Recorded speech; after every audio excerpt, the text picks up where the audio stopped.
c'est quand même tout à fait gênant. Mais il y a encore pire.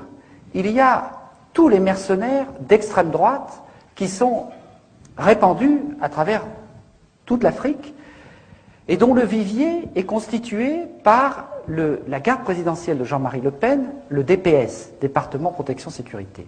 Il y a 1700 hommes là-dedans, anciens gendarmes, anciens militaires, anciens policiers. Toutes les sociétés de mercenaires françaises recrutent parmi ces 1700 hommes. Il y a au moins une quinzaine de sociétés de mercenaires, et quand nous sommes plaints de la présence de ces mercenaires au Congo-Brazzaville, au ministère des Affaires étrangères, on nous a dit, mais il faut respecter la liberté du commerce. Alors, ces sociétés, pour voir un peu de quoi il s'agit, il faut que je vous raconte très brièvement l'histoire de Bernard Courcelles. Bernard Courcelles est un officier du plus secret des services de renseignement français, qui s'appelle la sécurité militaire ou la DPSD. La DPSD est chargée entre autres du contrôle des trafics d'armes et des mercenaires.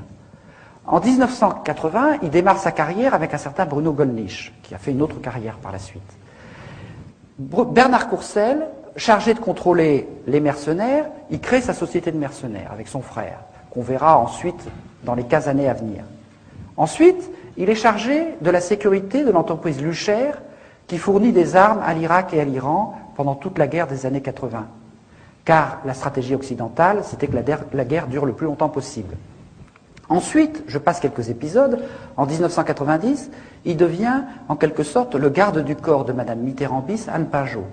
Madame Mitterrand-Bis était conservatrice du musée d'Orsay, et pas du Quai d'Orsay, pardon. Et Monsieur Bernard Courcelles a été chargé de la sécurité du musée d'Orsay.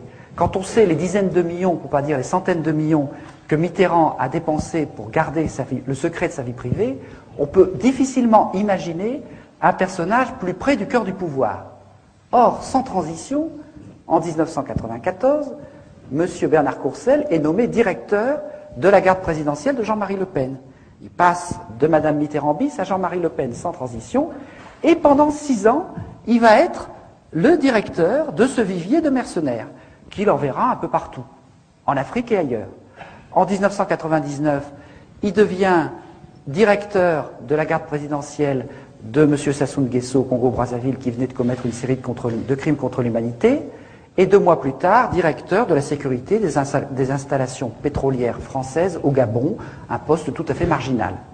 Donc vous voyez cette espèce de glissement entre Mitterrand, les trafics d'armes, les mercenaires, la garde présidentielle de Le Pen, la sécurité des installations pétrolières, ça a quelque chose de tout à fait hallucinant.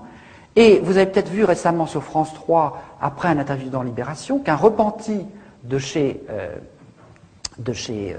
Courcelles avait expliqué comment ils faisaient leurs coups en Afrique, comment de temps en temps ils venaient aussi menacer des opposants en France, et comment, quand ils étaient un peu trop désœuvrés, on les envoyait dans les quartiers sensibles brûler des voitures pour y attiser aussi un peu l'ethnisme, parce qu'il n'y a pas de raison de développer le racisme seulement en Afrique.